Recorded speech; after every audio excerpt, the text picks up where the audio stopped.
My name is Rhea Sutter. I am 29, and my uncle sold my food truck route while I was in surgery because he said I was too sick to run a business.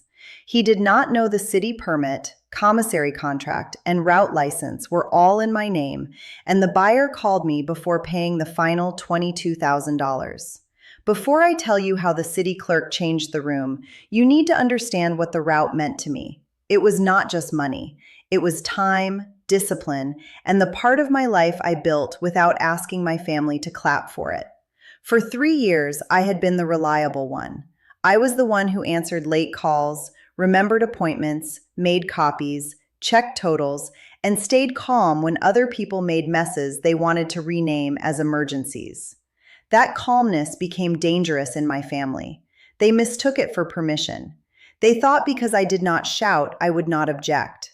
They thought because I helped once, I had agreed forever. The object I kept from that season was the red spare key. At first, it looked small. By the end, it was the thing everyone in the room had to stare at. I built Tuesday courthouse lunch, Wednesday clinic breakfast, Friday mill night, and Saturday market service, one permit at a time. I was proud of what I had built, but I was careful with that pride. In my family, showing pride was an invitation for someone to call you selfish. My uncle Vernon had a talent for taking my boundaries and turning them into group discussions. If I said no, my mother asked why I was angry. If I asked for time, Vernon said I was making the family wait. If I asked for paperwork, somebody laughed and said real family did not need signatures. That sentence always told me who expected to benefit from confusion. The pattern started years before the city permit transfer appointment. It started with little tests, a borrowed card, a missed repayment, a favor described as temporary until nobody remembered the temporary part except me. When I corrected the record, I was accused of keeping score. I was keeping receipts. There is a difference. Scores are for punishment. Receipts are for survival, when people rewrite the game after losing. By the time this happened, I had learned to save messages, scan forms, and send follow-up emails after conversations that felt too slippery to trust. I did not do that because I wanted revenge. I did it because I was tired of being told I had imagined things everyone else found convenient to forget. The first warning came quietly. It was not dramatic. It was not music swelling in the background. It was a phrase in a message, a timing detail that did not fit, a family member speaking like a decision had already been made for me. I remember where I was because my body understood the danger before my mind finished reading. The words sounded casual, but the assumption underneath them was not casual at all. They had moved from asking to announcing. I replied in writing because I wanted the answer to have a timestamp. No, I do not consent. Do not use my name. Do not represent me. Do not assume I will fix this later. It felt excessive when I typed it. Then I remembered every time my family had said, "You never told us that." So I sent the message and saved the screenshot. That screenshot became part of the folder. The second warning was public pressure. That was always their favorite tool. Private conversations could fail, but a room full of relatives, guests, officials, or witnesses made them feel powerful. They believed I had been trained too well to embarrass them. What they never understood was that I had stopped being afraid of embarrassment the first time I realized embarrassment was the leash they used to pull me back into obedience. When Vernon said I was difficult, I asked for the document. When my mother said I was making everyone uncomfortable, I asked who had authorized my name. When the buyer, Malcolm Price, looked at me like I was the problem, I asked whether they had seen my actual signature. Nobody had a clean answer. They had confidence. They had volume. They had family history. I had the route license. The betrayal itself was almost boring on paper, which is how serious betrayals usually look. A line filled in where it should have been blank, a box checked, a claim submitted, a meeting scheduled, a signature assumed. The damage was not in one dramatic sentence. It was in the assumption that my consent was a family resource. That was the part I could not let pass. Because if they got away with it once, the story would change by next Thanksgiving. I would not be the person they used. I would be the person who agreed and later got bitter. I had watched them do that to other people. Aunt Mira had become dramatic after she refused to lend money. My cousin Lyle had become selfish after he asked for his truck back. My grandmother had become confused whenever she remembered promises that cost my parents something. I was not going to become another adjective in their house. So I built the folder. The folder was not pretty. It was not cinematic. It was labeled with the date and kept in the cloud and on a flash drive because I trust people, but I trust backups more. Inside were the route license, the commissary contract, and the bill of sale Vernon emailed. I added screenshots with full timestamps. I added call logs. I added the message where I said no. I added the reply where nobody answered the no directly. That matters. When people plan to pressure you later, they often avoid writing the part they know is wrong. They write around it. They write about family. They write about hurt feelings. They write about how disappointed they are. They do not write, "I am ignoring your consent because I benefit from it." So I wrote the truth in my replies, calmly, repeatedly, incomplete sentences. No, I did not authorize this. No, I will not sign after the fact. No, you may not represent me. No, I am not confused. On the morning of the city permit transfer appointment, I dressed like somebody who expected to be underestimated. Nothing flashy, nothing that announced war, just clean clothes, quiet shoes, and the folder in my bag. My hands shook once in the parking lot. I let them. Being calm does not mean your body has not noticed danger. It means you decide what your body does next. I breathed until the shaking stopped, then I walked in. The room looked exactly like my family wanted it to look. Official enough to scare me, public enough to shame me, crowded enough to make backing down feel like the polite choice. Vernon, Malcolm, Mrs. Ibarra, 2 clerks, and me, still walking carefully because the stitches pulled when I breathed too hard. I could feel their eyes before anyone spoke. My mother gave me the look I knew from childhood, the one that meant, do not make this harder than it has to be. I almost smiled because by then I finally understood. It was only easy when I was the one paying. Then came the line. Every family like mine has one.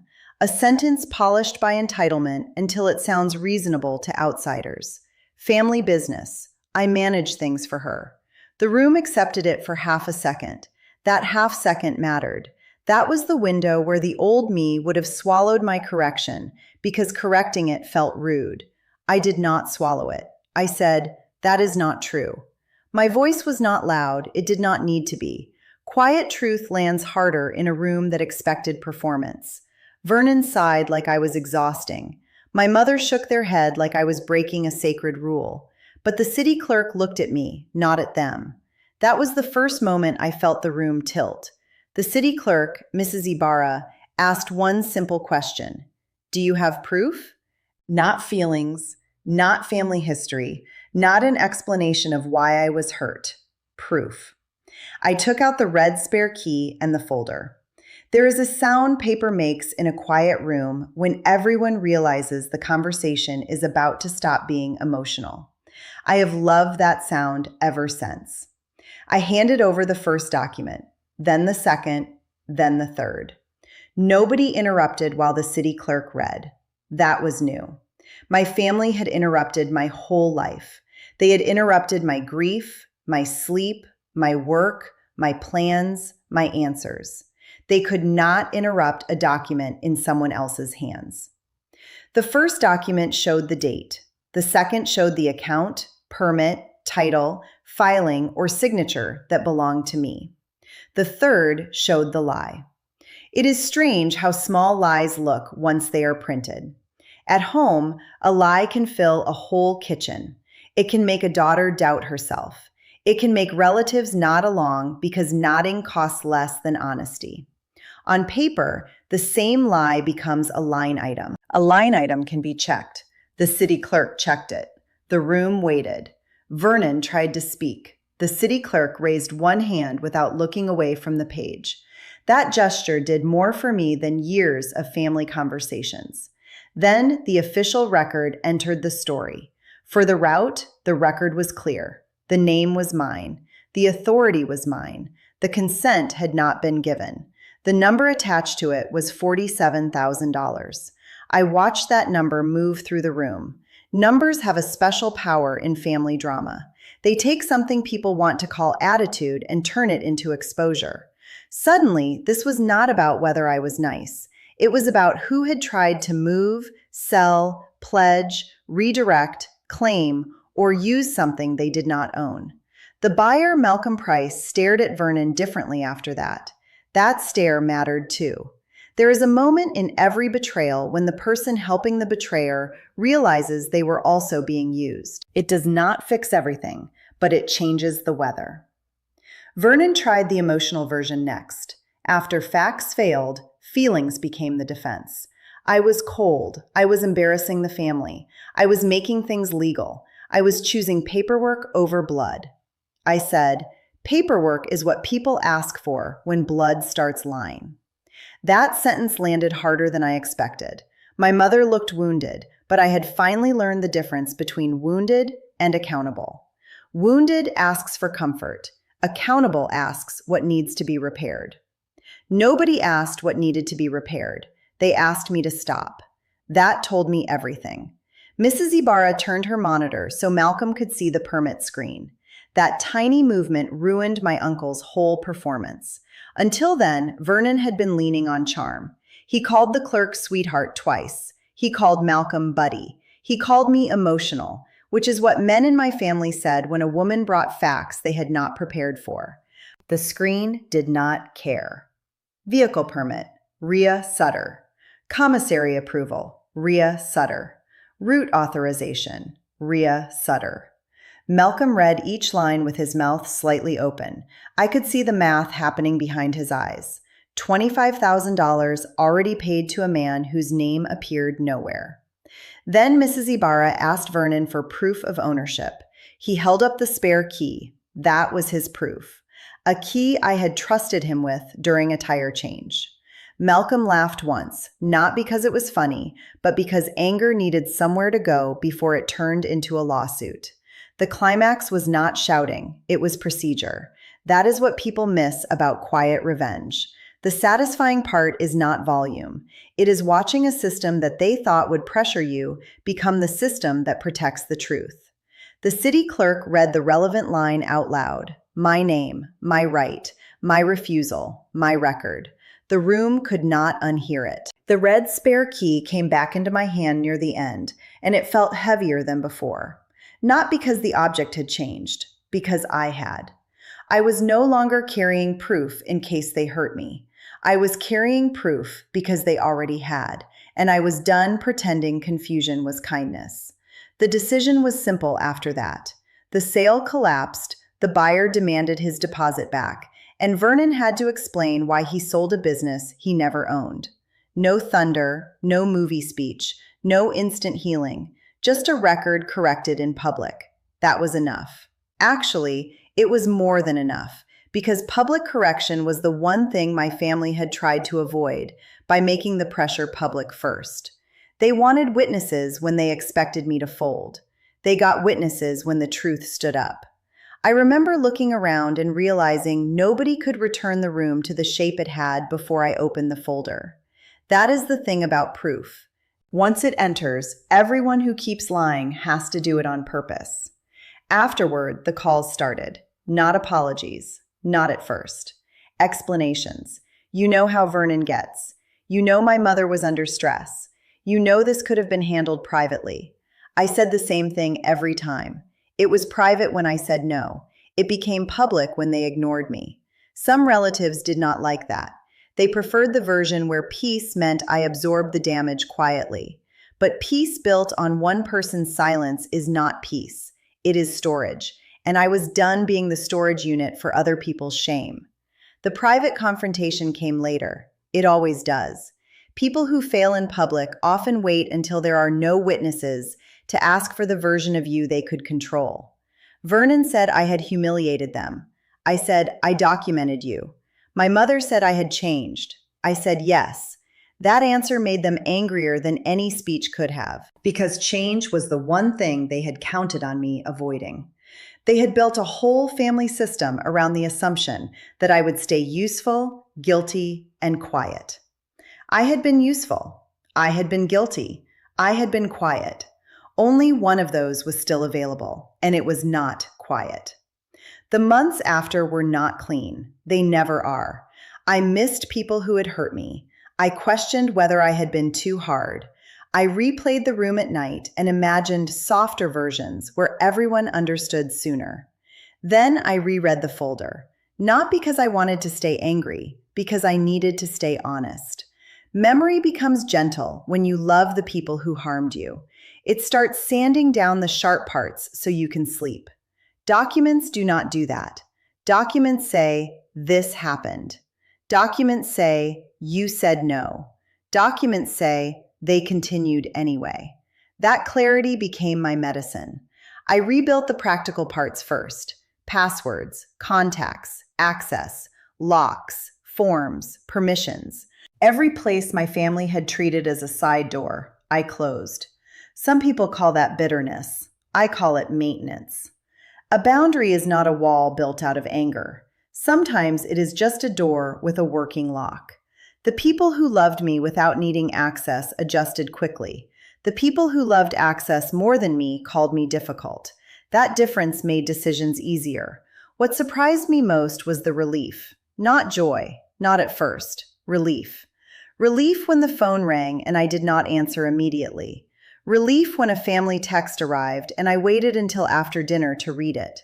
Relief when I realized an emergency on their end did not automatically become a command on mine. For the first time in years, my life had quiet inside it. I had not known how loud obligation was until it stopped speaking in my mother's voice. I had not known how heavy guilt was until I put it down and nobody died. That is the part nobody tells you. Setting a boundary can feel like grief before it feels like freedom. People ask whether I forgave them. I ask what they mean by forgive. If they mean I stopped waking up angry, yes. If they mean I handed back the same access, no. Forgiveness is not a universal password. It does not reopen accounts. It does not erase filings. It does not make a forged assumption valid after the fact. I can wish someone well from a distance that keeps me safe. I can love the child I was without re-enlisting her for another round of family duty. I can remember good moments without pretending the bad ones were misunderstandings. That is not revenge. That is adulthood. I still keep the red spare key, not because I want to relive the worst day, because it reminds me that the truth does not have to be dramatic to be strong. A saved file, a timestamp, a signature, a refusal, a record. Those things can do what tears cannot do in a room full of people committed to misunderstanding you. One detail I did not understand until later was how carefully Vernon had counted on my silence.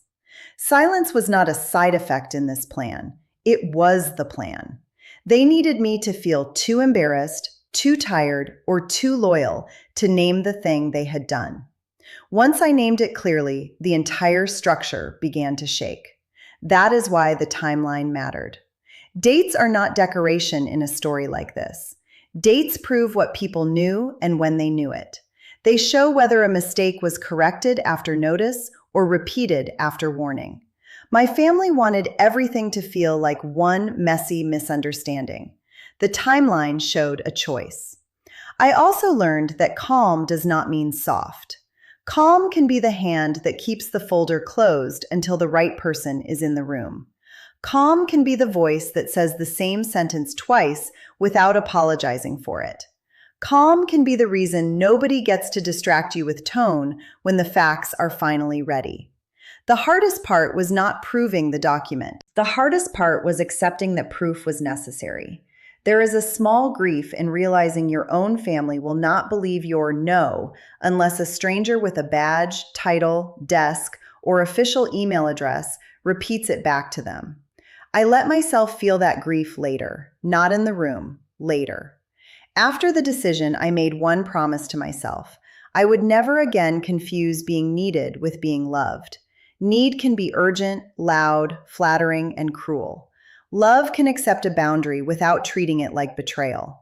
That difference became the rule I used for every relationship after that day. One detail I did not understand until later was how carefully Vernon had counted on my silence. Silence was not a side effect in this plan. It was the plan. They needed me to feel too embarrassed, too tired, or too loyal to name the thing they had done. Once I named it clearly, the entire structure began to shake. That is why the timeline mattered. Dates are not decoration in a story like this. Dates prove what people knew and when they knew it. They show whether a mistake was corrected after notice or repeated after warning. My family wanted everything to feel like one messy misunderstanding. The timeline showed a choice. I also learned that calm does not mean soft. Calm can be the hand that keeps the folder closed until the right person is in the room. Calm can be the voice that says the same sentence twice without apologizing for it. Calm can be the reason nobody gets to distract you with tone when the facts are finally ready. The hardest part was not proving the document. The hardest part was accepting that proof was necessary. There is a small grief in realizing your own family will not believe your no unless a stranger with a badge, title, desk, or official email address repeats it back to them. I let myself feel that grief later. Not in the room, later. After the decision, I made one promise to myself. I would never again confuse being needed with being loved. Need can be urgent, loud, flattering, and cruel. Love can accept a boundary without treating it like betrayal. That difference became the rule I used for every relationship after that day. That is my story. My Uncle Vernon thought the route belonged to the family because I had been generous with my life. The city clerk showed them the difference between generosity and consent. I took back every spare key and made every future helper sign a real shift agreement. If you are the reliable one, the quiet one, the one everyone calls when consequences arrive, remember this. The person who mocks the paperwork is usually the first one stopped by it.